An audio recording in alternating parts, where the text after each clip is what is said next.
This is Jake with the Evolve Your Fitness podcast, and I'm here with Denny Diduch, or as I like to call him, Coach Diduch. And we're here to talk about building a culture of excellence. Thanks for coming, Coach. Well, thanks for having me, Jake. It's an honor. So first, I guess we'll start off with how we know each other. I don't know if you want to speak to that or you. Yeah. Well, how far back you want to go? As far back as you need to. I think okay. I've told some fifth grade basketball stories. So some people. Yeah, I would say it was basketball, but I think I remember you running around like crazy. So yeah, I had to be. I would think that would have been it. Was fifth grade basketball, right? Doing that like thing in Byron, right? With the Forreston boys. I don't think we were yet going to Byron back then. I think we were just it was just small potato stuff in Leaf River Gym. Yeah, You would show up with your sweatshirt on inside out, and absolutely. There's a way to roll back then. Your primary job, if I recall, was to knock the ball out of our hands if we were trying to hold it too loosely. Yes. Yeah. Well, me and Coach Hines were normally finding some way to make it more like football. So yeah. No, it was awesome. I still quote Coach Hines saying, "You may not play like basketball players, but I'll make sure you look like them and run like them." Yeah. Did we still do that drill where we rolled the ball out and you guys would have to like wrestle for it? Yeah. I gotta look back some of that stuff. We were so lucky someone didn't get hurt. You know what I mean? But, yeah, I think. I mean, just getting hurt is part of sports, right? It's tough to balance all that. When I was a parent, though, if my kid gets hurt playing their sport, it's fine. But like if they did some stupid ass drill that nothing to do with the sport, I'd be like, "What the hell are we doing?" So, and if we have time, I got some good stories with that about me losing my mind because of other coaches, but it was me being that's tough. I can't imagine. So fifth grade basketball, I think it was fifth grade, maybe it was sixth grade. I can't remember. But from there we roll into I guess we'll just jump ahead to high school. Do you want me to tell that story or do you want to? Well, I'll start from what I remember and you add in. How about that? So I can brag about you a little bit. Somewhere along the line, was it your freshman year I was the head baseball coach? Yeah, I think so. Roughly. Yep. Took over and we were a pretty poor program. And I tried to institute some things that were extra. We did the extra stuff and then after school, during the off season, open gyms, right? Because you can't have mandatory practices. And I think you were there every single time. And then I don't think freshman year I was that. I was still a pudgy fuck up at that point. Yeah, but I mean, I think you realized that there was some place you could go where you could get better. Yeah. And as somewhere along the line you got involved in the weight room. I don't remember exactly what year. But that would have been about your sophomore year, if I remember right, where you started getting real serious about weight room. Junior year. So I think this is well, I guess you weren't even the coach the first 2 years. So I think I made it through my freshman year, but my sophomore year, I'm pretty sure not only was I not good at baseball at that time, which is funny because I played my entire childhood. I should have been good. But my grades were so bad. I think I got kicked off the team. Oh, okay. Yeah. And then I think like somewhere around that end of sophomore year, I got my license and I realized like I wanted a change. And I think I was like coming into my sophomore or my junior year, like 180 pounds. And then that's when I got into actually it started with just talking to you about diet. And back then that was the Body for Life days. I don't know if you remember that. Yeah. So, and looking back on it, Body for Life is not that much different than Zone. No, it was a framework. Yeah. And I mean, to be honest with you, even when I'm sure even when you help your clients now, there's so much information and so much stuff out there, and you go into a grocery store and so many distractions. If you just have a framework and fit the framework, then it makes it a hell of a lot easier. So much simpler. But you don't need to major in the minors. So I started doing that. I started buying protein powder from you, I think, or I forget how I think you would just order it online. It was and I just sold it to you guys at cost, and then just helped me get the shipments high enough to where I didn't have to pay shipping. So worked out good for everybody. You know what I mean? I can't do that anymore. So that's Well, uh, probably I've illegal, but what even was that at brand? cost. What was that? Do you remember the brand? It Oh man, I can remember the packaging. Actually, I found one of the wrappers at the farm the other day. was like EA or something, wasn't it? Like, Yeah. It was like the same thing as EA Sports, the video games. I think it yeah, was that's like what I kind of thought it was something like that, but I was like, well, that like doesn't sound right now. elite athletes or something like that. Actually, that bar was really good. Okay. Yeah. It was like almost like a candy bar, but it was moist. You know, it I never wasn't. I never got that. I just had Yeah, the powder. yeah, But yeah, so then from there, uh you set me up with a framework of diet, and I for those that don't know, I was kind of I was a troublemaker. I think I yeah, drank a decent amount in my sophomore year, which led to my 180 pounds of pudginess. yeah. And then I You had a actually, fun crew that you were going to school with, so what's that? you had a fun crew. Oh yeah, yeah. Yeah, Um, but then I lost 40 pounds, working out and eating right. And yeah, then that led into my junior year. And then I think I went to a baseball camp. I really wanted to go to this U of I baseball camp. And I remember there was a kid there that looked like Harry Potter. He was from, and looking back, and it's funny, he's from Christian Life. So just down the street from me okay, now. yeah, yeah, And he was telling his like 60 time or something. And to be perfectly honest, nobody believed him. But hmm the coaches and the player coaches were just players for U of I were actually like really mean to him. uh-huh, Unbelievably mean. Looking back on it, I was like, oh, he's just a kid. What were they doing? yeah, yeah, yeah. But it ended up being like the second baseman for U of I was like finally was like laughing it off. He's like, I'll show you here. We'll run the 60 on the final day. We'll run it together. And Yeah. the second baseman for the U of I team barely beat this kid. And Okay. it had to be like one of those like, yeah, see, I beat him. And we're all like, oh yeah. Yeah, yeah, And yeah. I don't know if you beat him, but I don't know if you won. Yeah, Um, yeah, sure. so, and I can just remember the kid had kind of an interesting running form, but I just went back home and started messing with the running form. And that kind of led into my, I guess, later success of being kind of fast. Yeah. Well, and I thought and kind of what you tell in that story is even with baseball that you kind of found your style Mhm. and, you worked within that. I mean, you made yourself into a baseball player and like you said, your freshman year, you got kicked off the team or didn't make the team. And, you know, I think you'll say this or you'll take this with pride that everything you did was kind of a little awkward. Whether it Mhm. was throwing or running or even like leading off the base or whatever, but you took pride in it and you made it work. So, even as I look at a lot of athletes today, yeah, especially I've gotten older, is that instead of finding a mold to fit a kid into, let them kind of figure it out as long as they're trying. Mhm. That's the key. Is the kid try?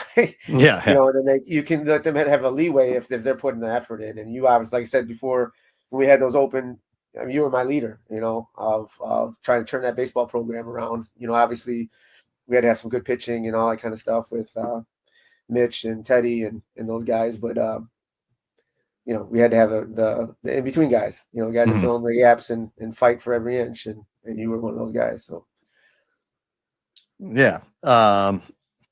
So yeah, it was a fun time. I mean, I don't think the baseball team was around much before you started coaching it either, they right? were really bad. Okay. Like they're like 3-27 or something like Oof. that. I think the best before that was like 9-19.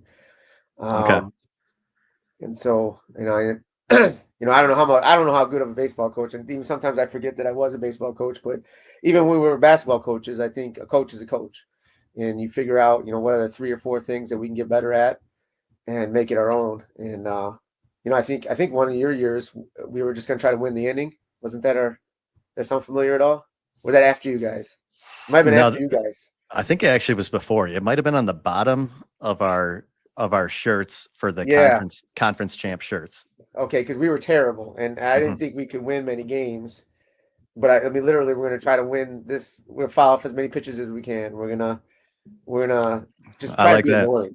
Try to be Yeah. annoying. You know what I mean? And then Mhm. figure maybe that'll make the other team make mistakes because we're annoying them. But it only takes you so far in baseball. But it made us competitive. And then when you Yeah. add a little bit of talent, then like you follow. I mean, I think you had 3 or 4 at bats where it was like 15 pitches. That just Oh drives the yeah. pitcher mad. My goal was always to make sure that pitcher, their primary pitcher, got taken out early, Oh yeah, innings wise. hey, you do that now in the major leagues, you can be making millions of dollars. So I mean, Yeah. we were onto Yeah. something. That's Yeah. before Moneyball and all that stuff. So That was, I in my opinion, I don't know. Maybe it's funner if you're strong, you just smack the shit out of the ball and hit a home run. But I yeah. feel like the way I played was one of the funnest ways you can actually play. Like, Oh sure, yeah. you know. I'll be honest with you, I don't really watch baseball anymore because it's home run or walk, and Mhm. there's not the bunting and trying to get in first to third and all those things that we worked on Oh yeah. to try to be annoying, and Yeah. Well, you could just get every inch. yeah, yeah. I mean that's even in every sport that I've been in or coached in. That's what we're trying to do. And then when you have some really good studs, it still works. It just works better. You know what I Yeah. mean? Yeah. Yeah. Yeah. So, but Yeah. Yeah. Aside from baseball, and I know we were conference champs when I was a junior. yep. So that's a accolade for you. And I can't remember if we were conference champs when I was a senior. It escapes me. Yeah, I don't remember if we were conference champs or actually better that year, like record wise, right? We were definitely better, yeah. Yeah. But I think we got stopped early because what was it? Was it Prophettsville or something like that? They had a pitcher that was really good and just No, I know who you're talking about. Port Taylor, Byron. Port Byron. Yeah, it was like the only year they had a decent team. Yeah, and we should Yeah. with the year before we should have won regionals, but we somehow gave up a lead to Oregon. Yeah, which for that was a good program too. Like we Well, were they're fighting up. twice the size of us, right? Like, I mean, Yeah, at the time, it's you probably a know? little closer now, but yeah, and that was before. I don't think there was as many classes, and we went east instead of west. Whatever. Yeah, but Oregon was really good at baseball. Mhm. Yeah, we were right there. We like you said, we needed one more thing to go right. You know what I mean? But we gave ourselves chances, so that's Yeah. all we can ask for, right? Yep. But going from there, your primary love is actually football, and Yep. After a while of being an assistant coach for football and a head coach for baseball, you took over as head football coach for Forreston and gave up the baseball position. And over time, you built up to winning. Is it 2 state titles, right? Yeah, we won 2, lost in the semis my last year there. And then I'm actually just as proud of the 2018. So that was the first year I'd left. Coach Zick took over, and then they Mhm. won Yeah. the state. And that was really rewarding to watch from the stands as like a dad. Mhm. Coaches move up because it was all guys that I had worked with, and then watching from the stands and then win state and just uh, it's like watching your own kids. Like I could see their faces without seeing their faces. You know what I mean? Like Yeah. their mannerisms. I knew what was going on in their head.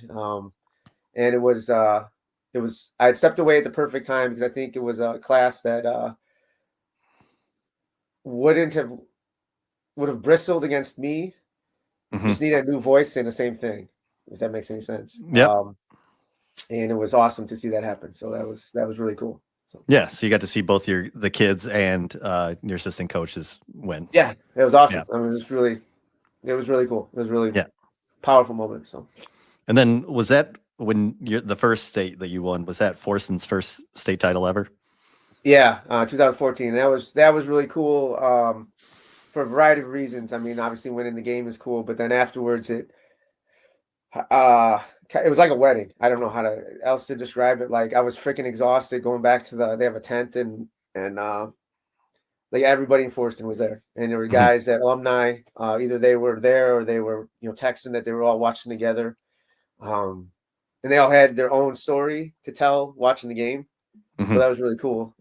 So I got to hear from guys like all the way back to like 98, 99, my first years. And when I was 20, I was barely older than those guys I was teaching and coaching with, you know what I mean? So, but hearing the stories out, like the different version of the same story was awesome. You know what I mean? Like, and how that impacted them.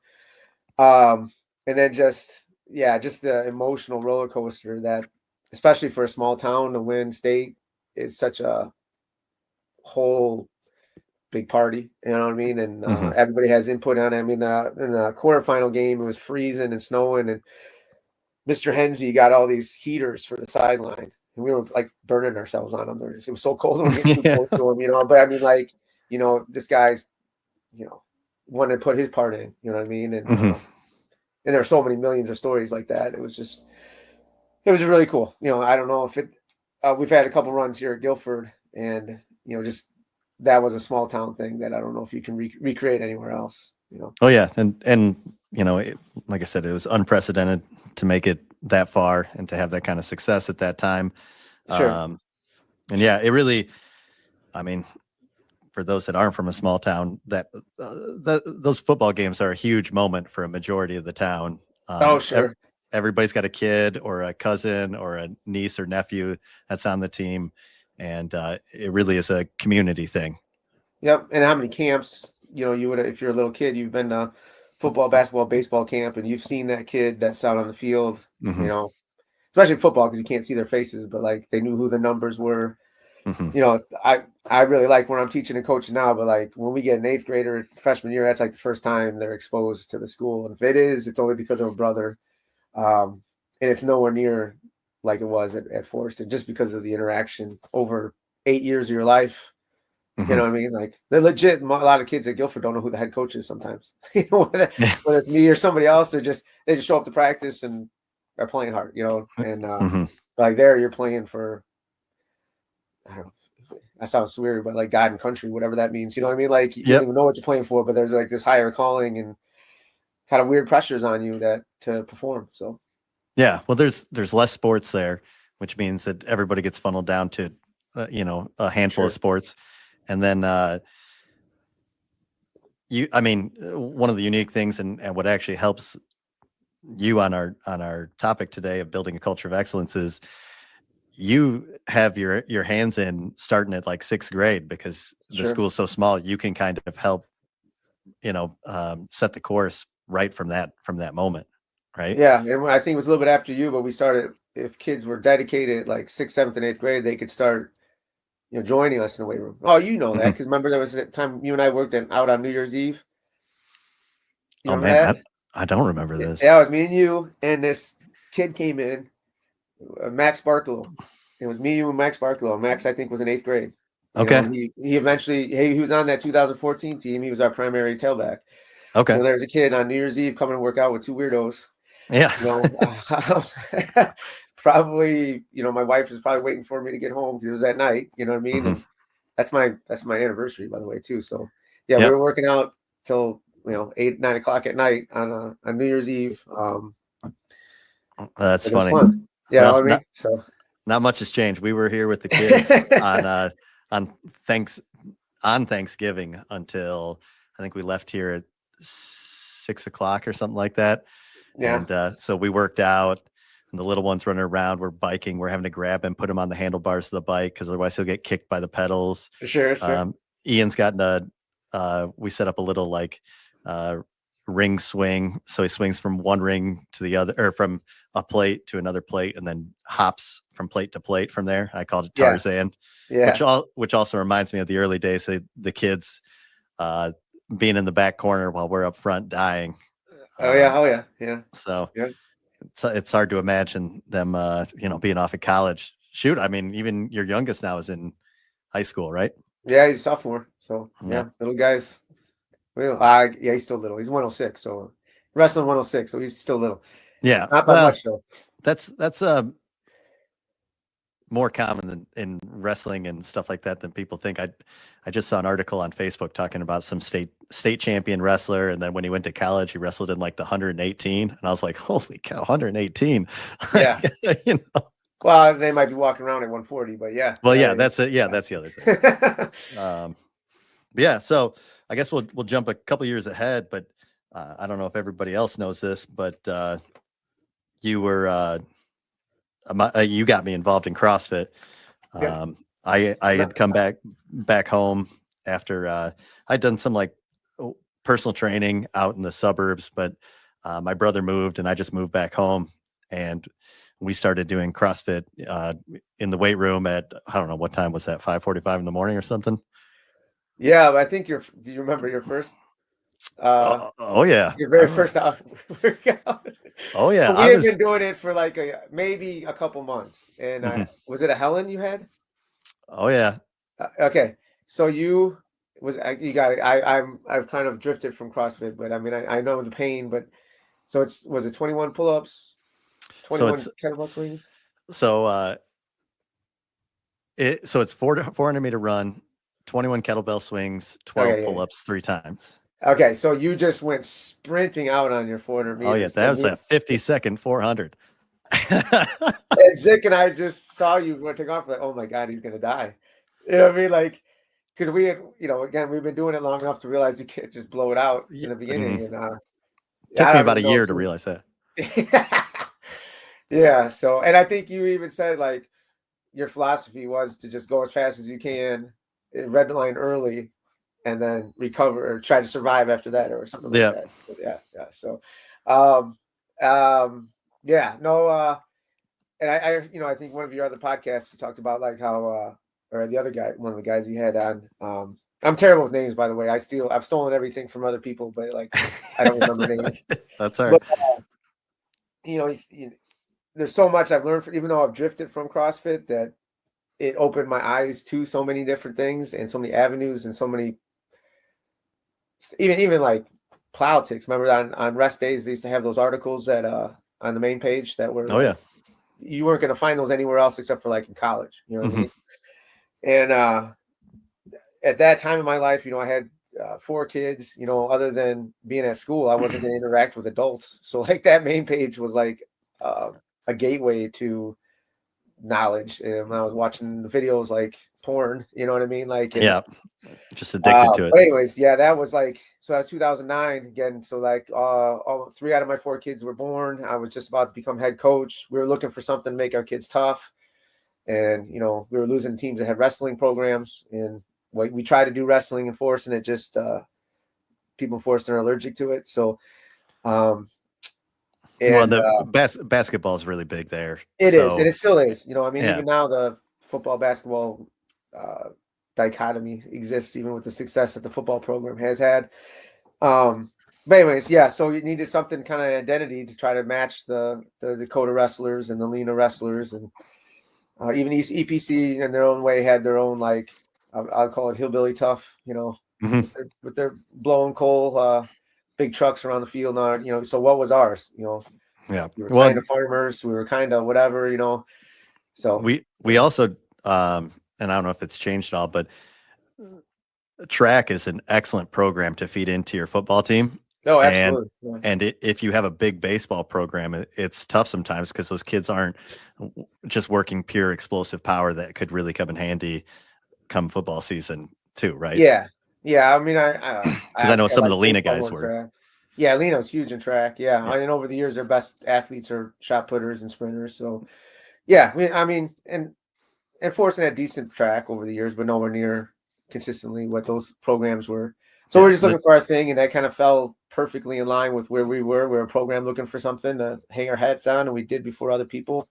And looking back, I mean, I don't know if the actual pure CrossFit made us better, but it made us think we did. So Yeah.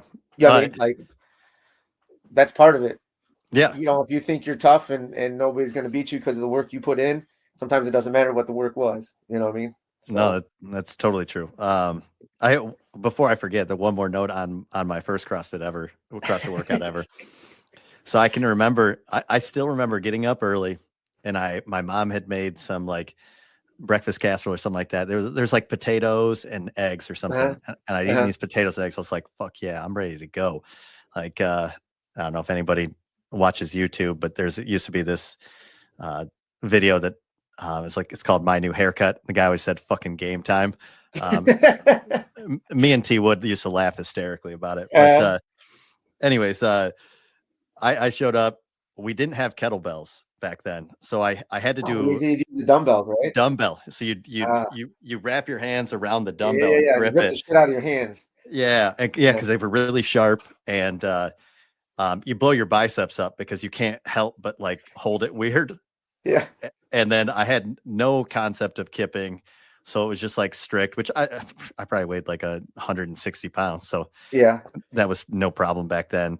But I blasted through an entire round. I think I went out on a second run. I might have made it through the second kettlebell swings, and I think I had to stop. Oh Maybe yeah. I Yeah. maybe I eventually made it through, but I do remember throwing up outside, and like all the kids are showing up for school, and I'm out there just yakking up these potatoes. Um, so yeah, it So was I a appreciate this. So the rules were like the seniors knew that you did not talk to Coach Diduch when he was in the middle of a CrossFit, you know? And yeah. so I was doing some sprinty one, you know, like I don't know what it was, you know, something of under 5 minute burner, you know, Oh maybe God. 7 minutes, you know, the ones that you're going to hell, you know. And some freshman kid was trying to get my attention, and one of the seniors is like, he said, "Don't talk to him, not now, just wait." And the kid kept coming, and then the senior's like, "Ah, fuck it, go ahead, go, yeah, go ask him." See how this plays I, out. yeah, and I have no idea what I said to this kid, but in my mind, I'm like being as calm as possible. But it was like hellfire came down on this kid. You know what I mean? Oh And yeah. whatever happened, I only knew what happened because of what the guy told me, the senior, because he's like, "Coach, I knew you were gonna rip his asshole, but I warned him once, and then he went anyways." Yeah. If people aren't used to um, working out alone, they don't understand that you kind of have to like unleash an animal inside yourself to like get that intensity, Oh because like yeah. it's just you. So you kind of have to go to like a special place, and it's not a great time. Like Ashley knows that like when I work out in the garage, I'm just outside, but it is not a great time to like peek your head outside and ask a question or anything. Cause I'm like, It can wait. yeah, you just have to, because otherwise you'll just fuck off and you won't Oh try yeah. hard, you know. Yep. But yeah, yeah, I didn't know exactly. I actually have my own Coach Dick story with your own kids. I think in the middle of a workout, got in a fight. To me, oh, they got Yeah, fighting with each other. they got in a fight, and we were in the middle of some kind of burner, or something that we were definitely like not feeling okay, and Uh-huh. I didn't care, like whatever. But as a parent, I'm sure it just like you're like, they're fighting, what the hell, and you're like, just go out in the hall or something like that. You know, it's really, and it's so rare that they fight. We've been so lucky, but Mhm. like the few times have been doozies. You know what I Yeah, mean? So like, which is, I think it should be. yeah, You got to yeah. have that rage somewhere in you. You know what I mean? So, Oh yeah. but But yeah, that's some man. That's some fun times. I have a lot of. It's surprising because I think we only worked out together. It was from your birthday's in November, right? yeah, yeah, Till I moved up to Rockford in March.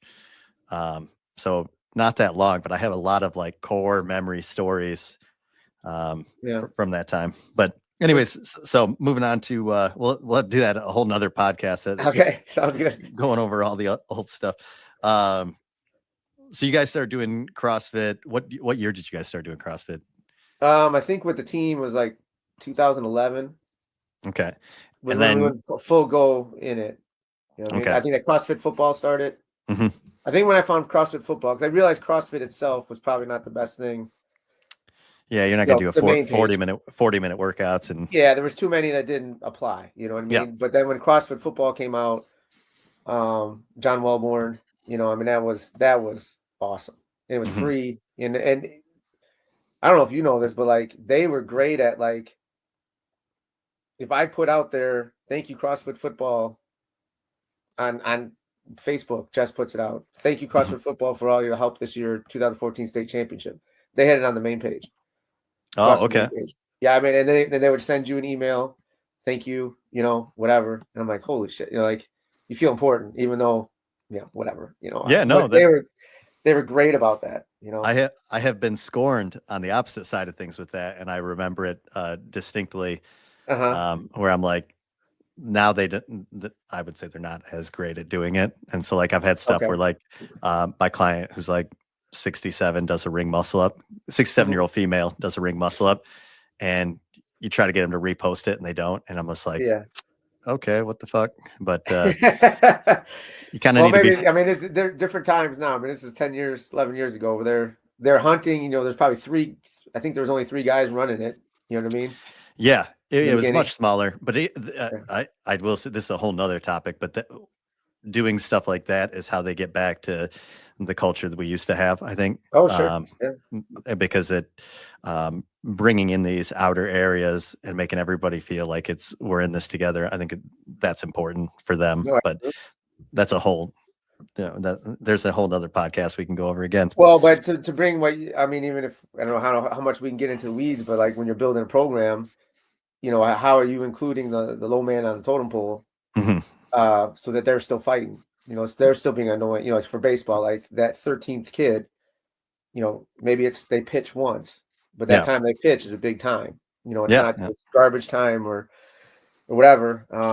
You need them to be. I remember there was always that game of the week where we had like 4 pitchers pitching. Each was going to pitch 2 innings. They knew their time was up. Their time was going to be that day, and that was their day. So that was their game day. Where Teddy and Mitch would have been game 1 and game 3. You know what I mean? But so guys, how are we going to win that second game where we're just throwing everybody? I think today they call it starters, or they got some weird term for it, bullpen day or whatever. But like that's a kid that is toiling at the bottom, will never be the starting pitcher, but that's his day and he's gonna be excited. So how can you find those situations within your gym, within your football program? Because now everybody's fired up. And now they're fired up to practice. And for us, I think once it came to like playoffs, or I forget what they called it in baseball, but it was important because I think we ended up, a lot of those guys, you needed them. When it came to serious times. Like I can remember Dav, I'm pretty sure came in clutch for us a couple times. There was a year we almost beat Byron when they one of the Considines was on the team. It was 0-0 going into the 5th. They were going nuts. Parents were screaming. I don't know if you remember my speeches when you were in basketball. Like our goal was just to make Byron parents get mad. Like if we did that, we could leave. Like I remember one time we were in basketball, we were playing them, and they called timeout, and the parents were just yelling at the refs. I'm like, guys, listen, do you hear that? They're yelling at the refs. We're in this game. You know what I mean? Oh yeah. And then wheels would normally fall off because they were better. But it was like 0-0. We had done every pitcher pitched 1 time through the rotation, and we were down to like our 6th pitcher. You know what I mean? And eventually they started hitting the ball. But, well, if I recall that Considine went to Iowa for baseball, right? Yeah, he was good. Yeah, like I'd never seen a kid single-handedly take over a baseball game. Like he like dove so hard in the second, knocked the ball out of the guy's hand, then did the same thing at home plate, and then it was like then the wheels just started falling off. But we didn't have anybody like that. We were just trying to get in the way. You know what I mean? So, oh yeah. Yeah. So we're our teams were a team. Yeah, we were going to try to scrap a call. The Detroit Lions coach, Campbell, he's going to gnaw on there, bite his kneecaps off. You heard that speech? Yeah, I haven't. You got to look it up. You got to look it up. Yeah, when he gets hired, he has a classic we're going to bite your kneecaps off, basically. We off of the 117 team. So that's another thing about small town sports too, is that especially with the bigger sports where you have a lot more guys on the field, it brings together a lot more people of different walks of life that would never be friends, and next thing you know you're fighting for the same thing. It's important. That's the beauty of sports. I mean, because we got a lot of that even at Guilford. The different walks of life walking in that building is crazy. I mean, the one thing I do like about a bigger school is, and I say this with all amount of love, no matter how weird you are, there's a table of weirdos like you. Oh yeah, I've noticed that. The big school, you know what I mean? Like, whatever. And when I say weird, I'm not saying demeaning, but like whatever thing that separates you from other people, which in a small school you might get lost because you're the only one. Yeah, or you got to curb it a little bit. You're gonna find a table. You're gonna find a table. You know what I mean? And that's really cool to see. It's really special too. And even as a teacher, because those kids are just a little bit more confident, so I get a little bit more out of them in class because they have the one friend. That small school. I think so. I wish I could have gone back because I think I could have found more of those kids. That they needed me to talk to them about Harry Potter. You know what I mean? Or whatever the thing is. Harry Potter. Wait, why we hate on Harry Potter, man? That's my thing. Well, whatever this thing that I could connect with them with. You know what I mean? Whereas I don't have to do that as much at Guilford, but I got to see I can see that they're talking about Pokemon with that guy, you know, and the guy's a senior. You know what I mean? Like, oh yeah, yeah, yeah, I could be like, yeah, Pokemon, or you know, whatever, you know. But he's got somebody to talk to that thing about. So, you know, yeah. Well, cool. Yeah. Shoot. We got a yeah, little you're bit right, off, you're right. but so you guys started the program, and I'm sorry, I forgot the year again. The CrossFit. About 2011 is my class. I know totally bought into it, Okay, and and that so team made it to quarterfinals. So and and then on top of that, that's the team that was sophomores at that time. Then they went on to win state, right? yeah, but it really was that senior class. So maybe we started a little bit earlier because I remember those guys being really good at it. It was like Adam Akins, Keenan Janicki, Adam especially, but and the Romero brothers. Hmm. And Tony just passed. But those guys really bought into the grind, Hmm. and that's what we needed, you know. And there was actually it's kind of a cool story. So we were at 7-on-7, and I don't even know. We were playing some team, and some team was being jerks. Their fullback like ran over Felix Romero, which at the time was kind of a little guy. Yeah, in And 7 then on 7. taunting him. Yeah, it's two-hand touch. You know what I mean? Like, anyways. So like the next play, Adam Akins, who's in the military now, just pulverizes the guy. Like, it wasn't a cheap shot. It was legit. And he didn't talk to him. He went back and he high-fived Felix. It's like, I did that for you. Yeah. I saw that happen. We lost the game. I'm like, dude, we're onto something here. You know, that would have never happened before. We would have been too worried about losing, but like they're sticking up for each other. We're going to be good. And that team ended up being good. I don't even know if that was their senior year. I just know some point that was a shift in Forreston where it was more about us and how we're going to develop rather than even winning.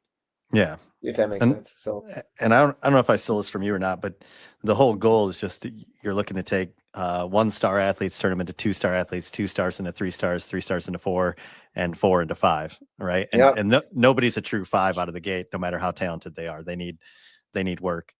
And a lot of times the 5 are causing problems because they think they know they're a 5. Yeah. And they don't want to do what everybody else is doing. So yeah, I'll take guys that want to get better, you know. And when you got a bunch of those, and then now you add a kid so now a 5 walks into a room where you got a bunch of 3s that are busting their ass, and it just is normal to work hard. Yeah. Now that 5 is going to take you somewhere. Yeah. And that's what happened in 2014. We had a 5. Robert DeFries was a 5. Yeah. And you had a room full of guys that were grinders, and you know, he could take you when those spots where you need that great player to step up. He could do that, but he didn't have to do it every single play. And he could do it within a team framework. So, I've been really lucky, like through all the years, and I can't name all of them, but like even when I first started, there were some great coaches that I was assistants with. You know, became like ADs and superintendents, Mark Hansen and a bunch of guys. But I had an AD about the time we won state, and he just said, "Is everything we're doing right now ready for when we're good that we can win state?" It's like I'm not asking you to win state, but like everything in place. Yeah. You know, so that when you have the talent, you're ready. He said, as long as you're doing that, you've got my support. And so I've always that's powerful. Yeah, well, one, it gives you a lot of confidence, right? As a coach, because I'm not, my job isn't to win, but it's to be ready to win. And then it gives you a framework to make your decisions in. You know, so like, you know, in your gym, are you doing everything so that when that star CrossFitter comes in that wants to take on the world, is everything in place for them to get it done in your gym? Now they're going to have to find ways to compete, right? I know, is there a big guy that he can compete with on the big days? Is there a conditioning guy that he can compete with on a conditioning day? You know, it doesn't have to be the same guy, but he's got to have rabbits, you know? And, you know, I'm looking, my wife has made like a shrine down here to Forreston football, but, you know, I see there's a couple of guys in here on these pictures that like they would pick out the guy in their lifting program. It wasn't their buddy. It was the guy that was a better squatter than him. So that's going to push him a little bit, you know. He knows this guy can power clean. And then, Tyler Bryant, did you ever meet him? Did you ever meet Tyler Bryant? If I did, I don't recall. Oh, okay. But, well, freshman year he lost his position to a special needs kid. Mhm. I'm not making fun of the kid, but he was terrible at football. Mhm. His junior and senior year, he was one of our best players, and not because of physical talent, just grindiness and learning the sport and lifting hard. And he would find whoever was the best power cleaner that day and put on 2.5s just to beat him. I don't know how he did it because he wasn't any bigger, but he would just do it to piss him off. Yeah. He actually got hurt trying to do 305, which Okay. there's no Holy way cow. he should have been doing. I was mad at him because I told him don't go any heavier because you don't have a front squat to match it. Mhm. So you're getting underneath So you there and you can't don't dig even know. it. Well, he would, Yeah. but he couldn't front squat it. Well, I mean, yeah, but you can't. No, You. listen, he would power clean it and stand up, but if I asked him to front squat it, he couldn't do it. Yeah. No, You but know I'm what I'm saying, saying? so your only option is to get your feet real wide or bend your back backwards, or like you can't actually dig it by bending your knees and getting underneath of it. So you got to, right? His form was good. He had, which I think you'd appreciate this. He had little brother syndrome, where he was not going to let you tell him that he can't do it, and he was going to destroy himself to prove you To wrong. get it. Yeah. And one time he hurt his back, and then he was never the same. But Yeah. he's even when I see him now, he's the same way. He's gonna try to one up you by a hair, just to, That's just awesome. say you can't. Yeah, and he made So anyway, creating that atmosphere where people are competing, but in a good natured, fun way. Yeah. Yeah. Not a cutthroat. Oh, and not like. And there's a fine line. Are you being a jerk to beat that other guy, or are you just being Tyler? You know what I mean? Yeah. Like, and he also be the first guy to teach you the new lift or the newbies how to power clean. And I'd be like, hey, guy, Tyler, new guy. And he would teach them how to power clean and take great pride in it. So you got to have both. You can't be a prima donna. So Yeah. yeah, That's eliminate that. I always call it the lazy river of fitness here in our gym, because what I want is hard work to be so pervasive in the culture that you can't help but just get taken along with it, and you don't Yeah, even realize how hard you're working, and you're just you could be last place in the class or whatever, and you don't sure. realize how fit you are just because you're just this whole crew is just a bunch of killers that are just trying hard. Yeah, and then you see, and there's always going to be a day where you're not last. Yeah. Yeah, you know what I mean. Like, and that's our job as coaches to make sure there's something that person we can get to win at. And even I found like, hey, big guys, I'm gonna give you a 5-yard head start, but you got to do two broad jumps to earn it. And now you're gonna race, but now they're gonna fight. Just like in CrossFit, you fight for a point. You're gonna fight to keep that lead because now you're gonna beat Johnny Fast Guy. Yeah. Now you got the head start, but nobody remembers at the end. Mm-hmm. You know what I mean? And they balk at first because they think they're giving them a shortcut. I'm like, dude, you're gonna run faster than you ever have in your life right now to keep that. Yeah. Oh, as the chaser, I would do everything in my power to fucking destroy him. Oh yeah, yeah. You know? And now you got the attitude you want. Now you got the environment. I mean, shit, if we did everything in life like that, we'd be on the moon. I don't know. There's nothing that stop you, you know what I mean? But a little bit easier in the gym to set up those situations, Oh yeah. Yeah. Cool. Well, I guess how would you define excellence, I guess, in context of building the culture for a team? Well, I'm really lucky because Cadence is at Iowa Wrestling, and all they do talk about is the process. Mm-hmm. If you're always concentrating on the process, and I know this is like you hear this all the time now, but it's so freaking true. The setbacks they aren't going to make you waste time worrying about the setbacks that you have because you're going somewhere. Mm-hmm. I can think of it like in power clean. If you're having a bad day, but now your squat's going up, your pull's getting stronger, but you missed it. All right, there's no reason to be upset, man. You just pulled it above your eyes, and you couldn't have barely deadlift that 3 months ago, man. You're going somewhere. I can see it. You're going to get it next time. You know what I mean? And if we keep on focusing on that, even in the classroom, it doesn't matter. Like, can I see that you're thinking? Because I know 3 months ago you would have said, I don't know. Mm-hmm. And, as long as coach, we're identifying those things that you're getting better at, and you're constantly trying to get better, there's no stopping. Yeah. And then, as coaches, and our job is when there is a lack of success, you lose the game, you miss the lift or whatever, identify maybe the things that were at an appropriate time. What were the things that were maybe holding us back, or maybe it doesn't matter, because everything else was good. That thing you missed on, you're going to fix it. It's going to fix on itself. Mhm. I think that goes with financials. It goes with just about anything else you can talk about in life. And as long as a coach, but you got to always reframe it, because we all get set back by the outcome. Yeah. We're surrounded by that. So, um, yeah, and I think that's for coaching.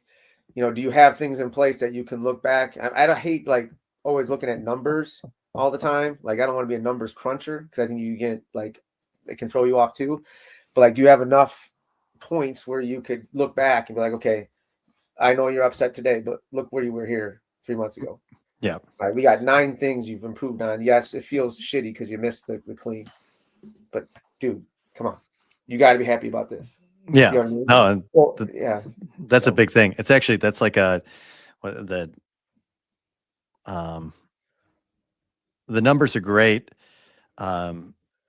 motivators when you look back far enough, but they're really tough, like in the intermediate level, I would say. Like sure, yeah, at the start, it's always going up, going up, going up, and hmm you're still doing almost everything wrong that you were doing when you started, but it's getting slightly better.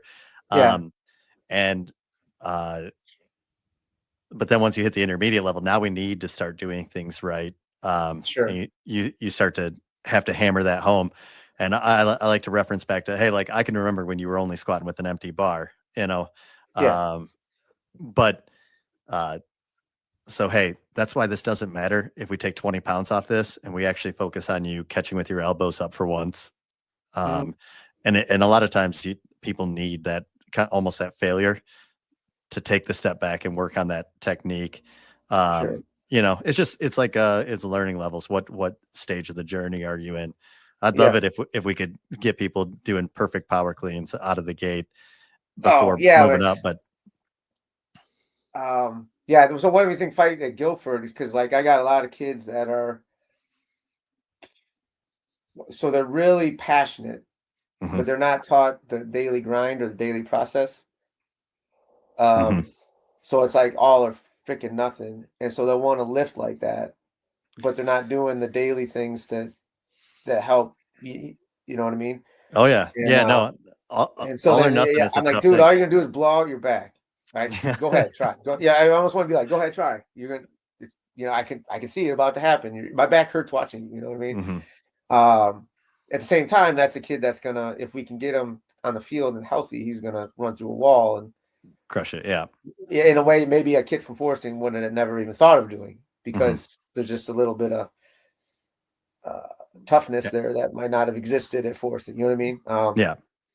But uh, but yeah, it's and then having that daily conversation of, okay, man, you gotta trust me.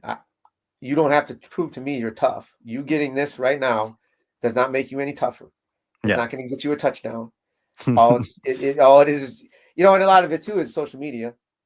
These Yeah. guys, all they see is highlights. All they see is 30-second clips. Even if there's that guy to feed the cats. You followed that at all? He's big in strength now. You get a chance to look at it. It's called Feed the Cats. So they have like who's the white running back from the 49ers? Oh, brother, I don't know nothing Uh, about sports. Sorry. well, okay, so he has all these workouts in there. Basically, Feed the Cats is this idea that like don't run people, don't run your athletes in the ground. Hmm. A cat's going to get up and run real fast, and then he's going to lay down and do nothing. But the idea of so it's kind of toned my crossfitting down with my training for football, because a lot of these guys they will never get tired on the field. I don't Hmm. need to train that. I just need to make good movement patterns, build their base that they don't have. But then I also got to get them to buy into that. You know what I mean? And so, but point is, you watch McCaffrey's the guy's name. You watch his workout videos, right? And it looks like he's not taking any breaks between each of his sprints. No, he's Hmm. taking like 5 minutes between every sprint, and then every sprint is an all-out effort. But can Yeah. you get to that all-out effort like he can? You know Yeah. what I mean? And so that's just, it's a hard philosophy. And then high school kids, you have high school kids staying around for 5 minutes, Lord knows what they're gonna be doing. You Stuff's know what I getting mean? crazy. Yeah. Yeah. So anyway, so that's all part of that process we're talking about how can I get those guys convinced into as much as possible doing what's best for them at this moment. Hmm. And I got to imagine in a gym that's the same thing because you got so many people geeked up to be in the gym that day, but like that might not be the day we're going to try to set a record. Oh yeah, yeah. So A lot of times we just try to take the thinking out of that, and set the sure, protocols for that day.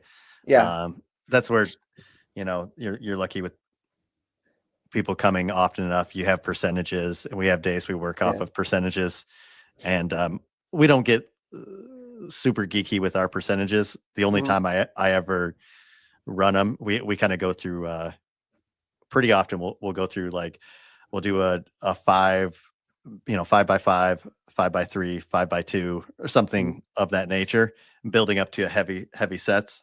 yep, And so the purpose on that is to build up to the heaviest set of 2 you can do.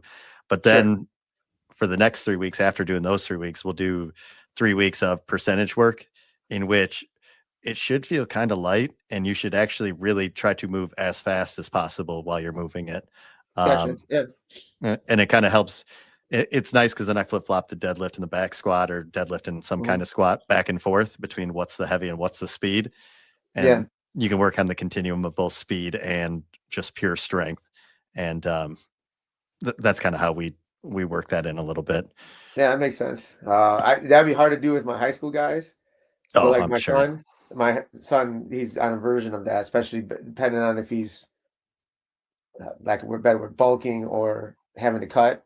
Yeah. We Yep. can't be doing, strength to the balls if he's having to cut. Hmm. We try to do more speed work, more dumbbell work, Hmm. so it's less total taxing to the body, but he's moving, still getting stronger, so Yeah. Well, I'm probably, I mean, I don't know if you do this with him, but you can still do a lot of strength, but just low rep strength. So it's working on the neurological aspect of it than the muscle yeah. building side And of things, and right? moving, I mean, especially like wrestling, you do a lot of hunched over and weird positions, like just like do a press and hold that position at the top. Just Hmm. feel good. What I mean? Yeah. My shoulders can go straight. You know what Yeah. I mean? Like, I think there's a lot of that as I've studied wrestlers. I don't know shit about wrestling. I haven't been able to help Cadence on the mat in 5 years. So, um, but I can see patterns, like if some of these older girls are starting to be slouched in their shoulders or they're not walking right or whatever, Hmm. I can help with that. You know what I mean? But Yeah. And similar injuries across the board and stuff like that. yeah, it's pretty, and we've been pretty lucky. She had one knee injury it had nothing to do with strength, or it was more she turned the wrong way in a move or something like that. So Oh yeah. um yeah, so yeah. Yeah, no, it's funny sometimes when you're a little more removed from the sport. Sometimes I feel like you can follow the patterns better because you don't get lost in the, I don't, the uh, how wowed you are by the sport. Yeah, no, absolutely. So I've been lucky because my kids play sports that I don't know. So I don't know soccer and I don't know wrestling. So Rudy dances. I don't know anything about that, but I can see still the same movement patterns. Is your toe on the ground? Are you driving? Triple extension. Hmm. All that stuff is the same. And how you hold your elbows. Are you tucked down? Is your back straight? It's Hmm. amazing because when you see people do it wrong, it's like, dear God, I can see that that's not going to work. You know what I Yeah. mean? Like I don't care what the sport is, but that's not right. Well, So that's where a lot of things from CrossFit come into play. Like you start to understand like good movement, I would say, yeah, right? And those patterns are all over the place. And yeah. you just know that, hey, like I know that's either A, not the most efficient way to do it, or B, long term that's going to be a problem for you Oh one yeah, way or the other, and yeah. It's not. It's just not. You weren't meant to move that way, mm, so like, don't do it. You know yeah. what I mean? Like, but I you got to read. program it because now you're under duress, and your body's going to go where it's used to going. Hmm. Um, uh yeah, so it's been interesting, especially with my own kids and then my athletes, finding that balance of overcorrecting and making them to think about it. Hmm. You know what I mean? But it's funny once you start talking to like say an offensive line coach and how they're using their toe to step to the right. It's all the same stuff. It's never anti what you been teaching in the weight room. You know what I Yeah. mean? Oh yeah. You know, even elbows in. Like the one thing in any of my programs, if the kids do push-ups right, Mhm. we're on the right, because God, it's disgusting watching little kids do push-ups with their elbows all the way The out. what? Yeah. Oh gosh. And I know, you know, and I'm like, okay, if I just can teach that, you know what I mean? Like Yeah. now blocking's easier. Basketball players aren't getting called for fouls as much. You know, Yeah. there's I imagine even tennis, it helps keep your shoulder, elbow, and everything in the right. You know what I mean? Like just the whole movement pattern, whatever the hell you're trying to do with your shoulders, Oh yeah. is better. Well, then in football too, it's actually almost more beneficial to learn how to do like a narrow bench press, right? Because it's Oh just yeah, if I had it everything's my way, in. we would do hex presses with the dumbbells touching. Ooh, squeeze press that builds the chest, baby. That's a good one. Oh yeah, so that if we had enough dumbbells, that's all we would ever do. Because Okay. actually, that's all I do now. Hmm. I've had shoulder problems since before I met you, probably, and because I bench press too much. That's And from bench pressing like 360 when you weighed like 105 yeah, it pounds. was stupid. And then I would bench until my pec hurt, and then I would rest, and then go do it again, and You go. try to increase my bench press. I just did squeeze press on vacation, so I'm very fond of squeeze That's all press. I do, man. One set of Yeah. 20 a week. That's it. That's it. I, s- I'm probably in better shape, or better. How mentally, my mental approach to lifting is as best it's been in a long time. And not like most injuries are now related to the farm, not the weight room. So, Oh, really? Okay. oh Yeah. yeah, the last 3 times I've hurt myself has been lifting a mower, lifting gates, plywood this last weekend. Yeah. So, Oh man, that's yeah. Farm will beat you up. yeah, especially when the wind's blowing and you're trying to hold on to plywood. Yeah, that was fun. I Yeah, I mean the awkward angles and when you got to twist the plywood around and Yeah, stuff like yeah. that. It's And then you'll find the out. worst one, the worst one was I was racing the mow, and Cadence was going to Spain to compete. And so I was like, I gotta get this done, and I gotta go to the airport, you know, blah, blah, blah. I got stuck in a hole, and I went and yanked it, pulled up, and like my bicep tendon just went dink dink across my shoulder. And I'm like, my whole arm went numb. But then I'm like, motherfucker, if I just would have taken 3 seconds to Mhm. just line up right, now the whole trip, I'm sitting like, you know, Oh I my can't god. sit up straight because I'm like, my arms are fucking long. And it was nothing big, but like it had to heal, you know, but I couldn't do anything the whole trip because I was like walking around with my arm up trying to not feel pain. But Oh man, anyway, so that's old man stuff though too. So that's funny. That reminds me of a whole nother topic of like rushing things and how many times you've tried to rush things and it's oh cost yeah, you way more time oh and yeah, effort. yep. Or even like you're a big napper, aren't you? Right? Oh, I love naps. Like as Yeah. soon as this is done, I'm gonna go take a nap. So Yeah, yeah. me too. I take 1 to 2 naps every day, depending on what time my day starts, and we're talking like 5 minutes, but Oh yeah, um, yeah. you just shut off and turn back on. And people always get in arguments with me about it, but I always tell people, I'm like, if you take a nap and you just make one less mistake that day, you made up that nap time just by not doing that mistake. Yeah, and then people are trying to sell me it's not healthy. You know what I mean? Like, Um, well, because like if you like, you know, you read like sleep apnea or something like that, it'll be like, mhm. well, you're, you know, no, dude, because you know what? I'm running all day. If I sit I'm down, either going or I'm not. yeah, so my Yeah, body's like, oh, we can rest, and that's all I need, and then I'm ready yeah. to go. You know, but to me, that's not unhealthy. What am I supposed to be doing during that 5 minutes? Hmm. Scrolling Yeah. on my phone. I mean, like, what do you do? What whoever says that to you, what were you doing during that 5 minutes? I'm sure it was absolutely nothing that you'll never remember. Well, yeah, that's when you hear people working like 16-hour days and you're like, I just doubt that every second of that day was just pure work. Um, No. it's a Well, so especially if they're getting paid hourly. well, yeah, it changes I everything. guarantee you they are not working there all the time. But yeah, I'm a big fan of napping. For me, I just need to reset and I make less mistakes. My processing time's faster. Um, Yeah. Everything. And not to mention just being in a general better mood. Oh yeah, sure. You Yeah. know. Yeah, you pop up and shake it off a little bit, you're good to go. Yeah.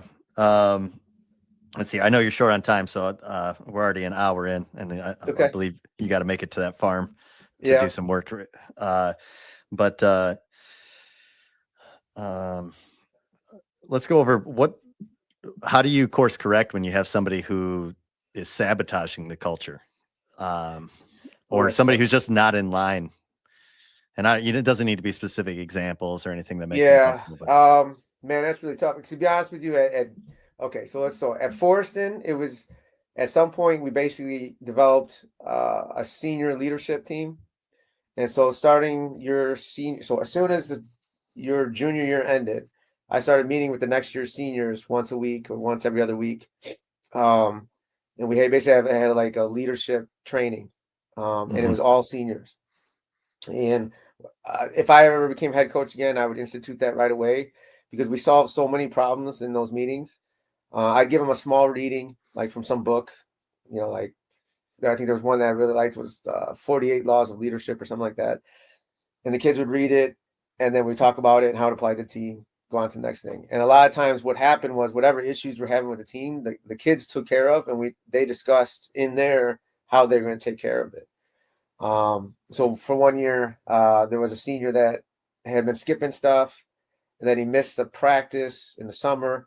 And I can't suspend you in the summer, but the kid said we had a end of the year function, and they told him that he couldn't come. And that was 1,000 times more powerful than me coming from me or from one of the coaches, because it was his senior buddies were saying, "Dude, you haven't earned this." So that was something that was huge. So like when you get the gym kind of setting the atmosphere that they want rather than a top down or bottom up approach, but you have to groom that or else they don't know. If it's you telling somebody to do it, it's still you. They can hear your voice through that one kid you told to do it. Now, Guilford, the hard part when I first started there was we literally only had 5 guys in the weight room, like that were hardcore lifting at a 7A program. Dude, if another guy walked in the room, we're gonna hold on to him, keep him there, and try to get 6. Well, now we're at 30. Now we're at 35, and somewhere we're at 90. So like, if you're a dipshit now, you don't need to be there. Yeah. I mean, like, but we had to build up to that process. Now we're in the process now of trying to create that developmental, teach kids how to be leaders. I don't know where I learned this somewhere, but like, if your kids aren't leading, it's not because they don't want to, it's because they don't know how to. Gotcha. Even if you had your best dad speeches or whatever, like I had a great dad, I'm always involved, but like it was more about like your behavior. It's very rarely that you get taught how to lead other men, unless your dad was like a general or something like that. You know what I mean? Like that's not dads have enough to worry about you not fucking up, not worrying about you making sure everybody else doesn't fuck up. You know what I mean? Yeah, So, exactly. So I think that's a different skill. And if kids aren't doing it, and it's up, or your gym's not doing it, then it's up to you to teach it. And finding a way that they're going to buy into it. So I like that. That's yeah.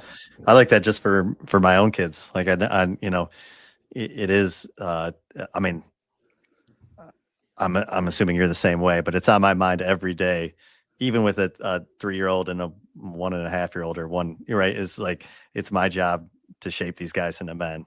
Sure. But I guess you never really think about like I probably missed out on the leadership. Teaching leadership stuff. I mean, when we had like my twins are very competitive. That they'll do everything, but they probably don't lead as much as they should. But I didn't teach them that. So yeah. So that's an and interesting. they're starting to learn on their own. Their own different ways of. So like they're what I always stress was that whatever room you go into, is a room better because you were there.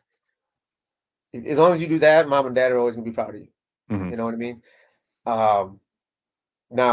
Now it's a talk of, okay, so how can you get 2 other girls to do what you're doing, Cadence? Because that's what coaches want from you.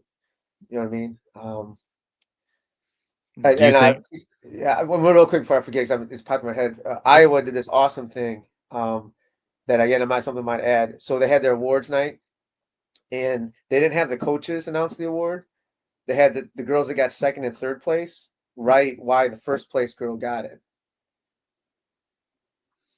It's interesting. Does that make sense? Yeah. Yeah. And so what was really cool is, to me as a coach watching this, was that the coaches could evaluate if what they're teaching is getting through. Passing down. That Does makes that make sense. sense? Yeah, it was Yeah. really cool. Obviously, it was really cool. Kaden's got basically, you'd appreciate this. She got like the grinder award. Like, are you doing Oh yeah. everything right? You know, Hmm. um, so that was a real proud moment for mom and dad in that situation. But um, shit. Yeah, you were gonna ask a question. Sorry. Oh, I guess I was going to ask, like, do you think that true leadership can be taught, or is it kind of something that people naturally have? Because I feel like some people are just leaders, and some people are just they just aren't. Um, Well, okay, I'll get a couple. Great question. So I had a class, my 2016 team. mhm, They, in my opinion, there was no leaders going in the year. I brought them in. I told them that, mhm. and then they probably were the best group of leaders I ever had. Okay. But they did it differently than any other team I ever had. They did it Mhm. like as a group, and they must have done secret handshakes because I don't know how they fed off each other, and it was an odd group of people, and that was the one that suspended one of their players.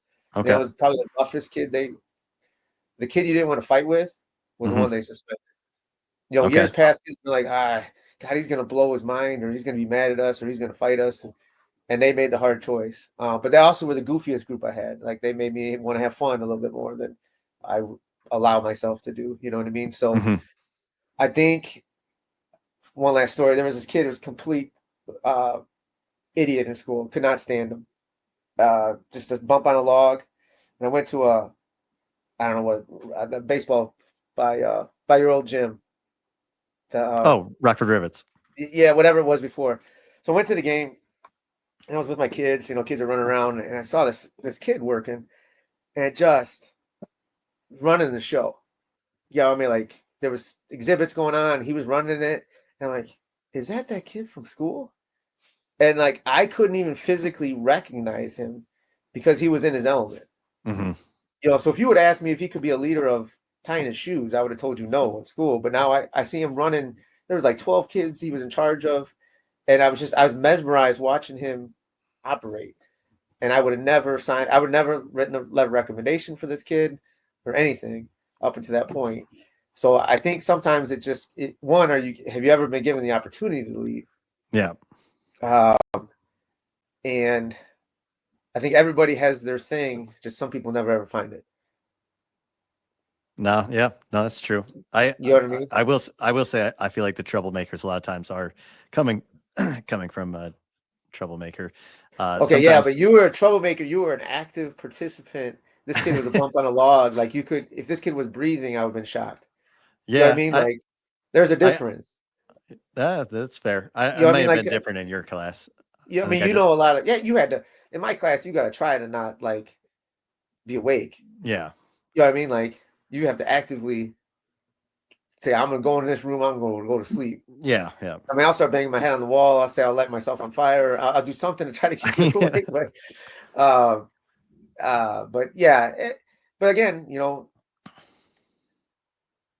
like that time, you have an athlete and they figure out that lift that they like. Now all of a Hmm. sudden everything else is more fun. Yeah, So yeah, I think everybody's got a chance. Sometimes, and some people don't realize like, oh, I'm struggling on everything else because I only like bench press and I keep bench pressing. That's actually making it harder for me to do everything else. hmm, So the law of diminishing returns, that was always yeah, that chapter. All the kids were like, oh, that makes sense. Like my car can only go so much faster, yeah, like, so, sometimes it's just, and again, you never heard it. So how would you know it? yeah. You know? Well, it's interesting. Yeah, I don't know. I'm not exactly I don't do a lot of like leadership things or even think about it, to be perfectly honest. Yeah. Well, I guess well, it's hard because that's your job too. Some people don't. And it's some in your situation. If I'm coming from work, I don't want to lead. I just tell me what to do, Jake. Mhm. You know what I mean? Yeah. Like some people that's your role for them is for Mhm. their mind to shut off and a form of yoga esque. You know what I mean? Like I want to come here and punish myself. I want to be told Yeah. what to do. Yeah. I don't Here's want what to it do is. anything else. Follow it, do it, Yeah. Yeah. Let me see if there's any other ones that we can hit quick. Um,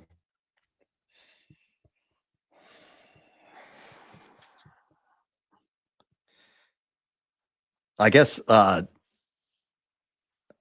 just for some people who don't realize, but during your time of building all this, how much space is it taken inside your head? How much of Up at Forreston, when I was at Forreston, your human is getting put into that? it was all consuming. Yeah. Like, again, if I didn't have a wonderful wife that tied it into our family and made our kids part of the sport, but it's also why I had to step away. So when I was at Forreston, I set up a lot, like the leadership things. We had a bunch of functions that I tried to tie my family into. Well, now my kids were traveling, my kids were doing stuff, and I'll admit it, I was not man enough to hand over those things to my assistant coaches because I had built it and I couldn't let somebody else have it. Yeah. Back a better word. Even like freaking mowing the field, man. That had to be done my way. You know what I mean? Like I had done it.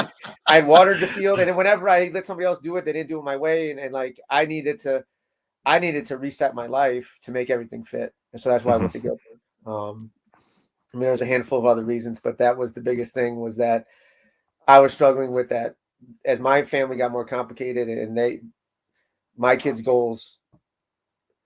Maybe you're gonna have this, like, when that client's not listening to you, but your kid is listening to you and your kid's dying to be successful, you're going to look at that client and be like, what am I doing? Like, my son is eating this up right now and I'm missing that because you won't listen. You know what I mean? Like, yeah, that's going to be hard to that balance. You know what I mean? Yeah. Right now, I as an assistant coach, if you don't listen to me, go talk to the head coach.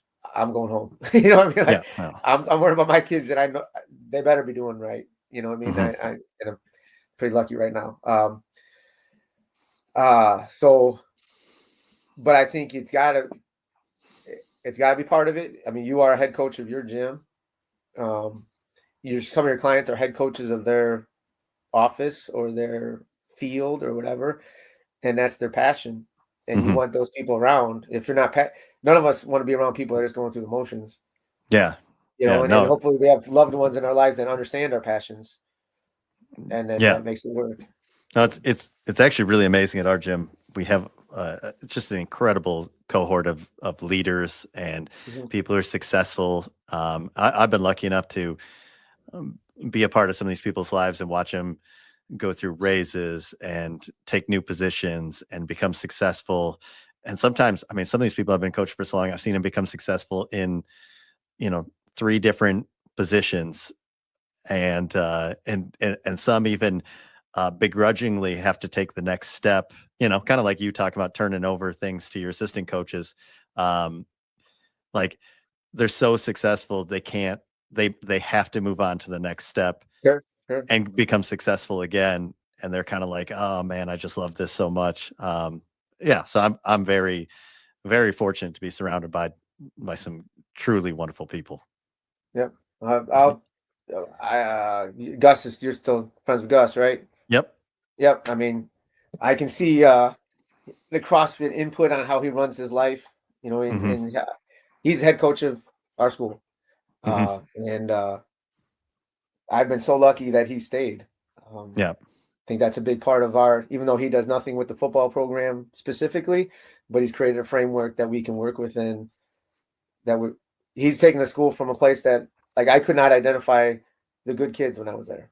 And I don't mean good kids, like in high school movie, I couldn't see the leaders. Okay. You know what I mean? Like, everybody's just a blur of people.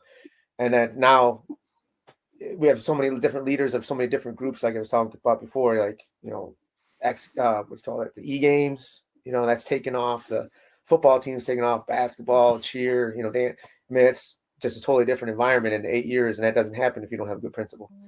Yeah. So he CrossFitted Guilford into something. So yeah, no, actually, to tie things into earlier, Gus's mom is actually the 67-year-old ring muscle upper who that's awesome. Okay. I wanted CrossFit HQ to repost, and I'm still. Well, I still remember the workout where I about killed myself. One of my best performances ever was with Gus and his wife over at the old gym. Oh, it was yeah. 150 water balls, double unders, and that kid, that one kid was counting for me. I still think he counted wrong. My double unders.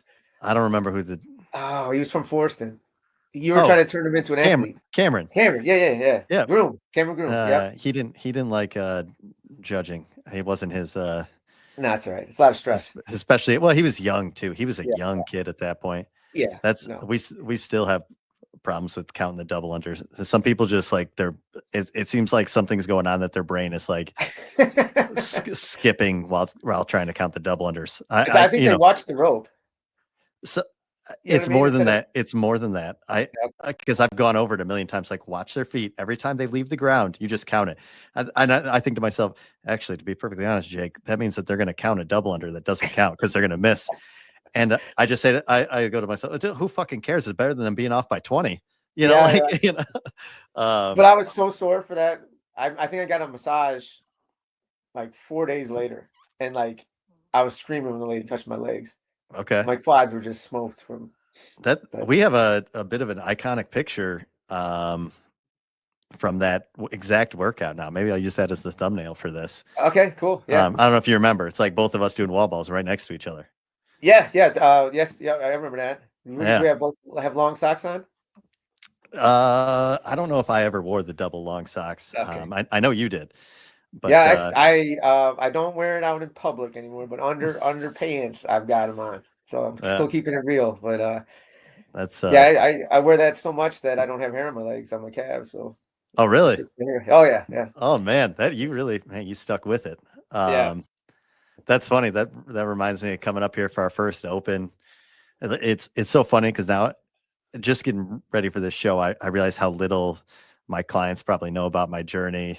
Setting this whole thing up because I was like, I was just thinking about how JD Fit wouldn't be here today if it wasn't for you.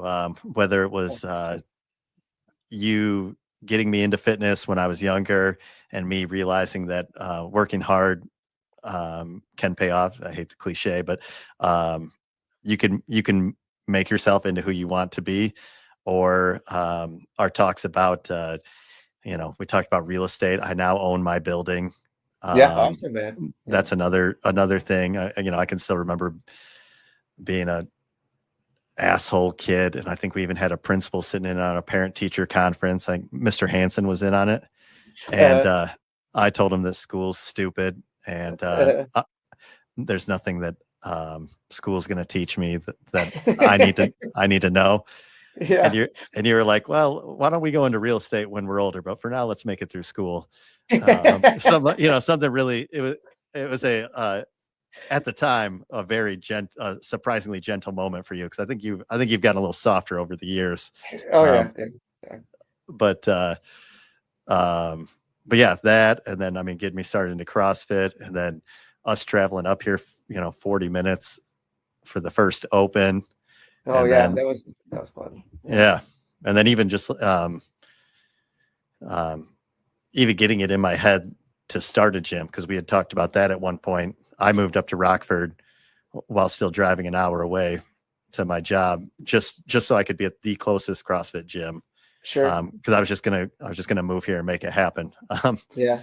But we stayed in contact throughout that entire time, and like I said, we wouldn't be here if it wasn't for you.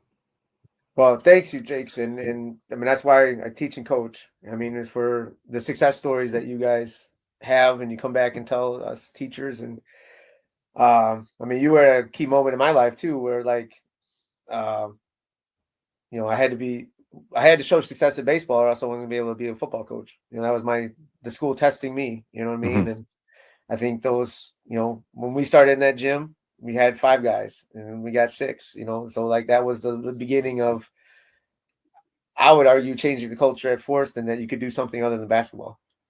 Yeah. You know what I mean? Like, and the bring your own lunch crew. Yeah. And then that was always like 3 guys and then 4 guys. And then even if people weren't doing it, they were at least thinking about it. And there was a conversation in class. We're taking up history time, talking about nutrition, and it's amazing how those things spread. But then also, hopefully Jess and I set good examples. Like we truly, I would say this on my teams, like, I care how you guys are 10 years down the line. Are you guys good parents? Are you good husbands? And obviously you're doing that. The little I know of Ashley and heard of Ashley through Guilford is all good stuff. You know what I mean? It seems similar to Jess, you know what I mean? And as far as how you intertwine your lives together and everything. And No, I'm extremely lucky. She's awesome. She's super talented, and she's set her talents aside to flex them on raising our kids, which I couldn't be I couldn't be more thankful about. You know, so it's that's a very special thing. And yeah, and I'm just like you, just I'm sure you feel the same way. Super lucky. I wouldn't, the support system it might be more important than the person leading the charge. Oh, absolutely. And then You know, it's awesome. So many times our conversations at home are like, Jess is the head coach. And I'm like, yeah, like, that's what I would have said. You said it nicely though. yeah. So, but it doesn't work if you can't do any of this on your own. So it's impossible. Yeah, we actually talked about it before the show, but we'll let everybody else in. Unless it's really late at night, which I'm on like a 75-day streak or something like that of making a post every day on Instagram or Facebook. But Ashley has to proofread every post. Oh, yeah. She makes sure that I sound smarter than I am. And, and you shared that Jess did similar things for you, and that those things are still used today. Oh, absolutely. Formatted emails or whatever. We did an itinerary at Forreston. So like, on Sunday night we would send it out. This is the weather this week. This is where we're going. This is what we're wearing, all that kind of stuff. So there was no questions. And I'm sure you're like this at your gym.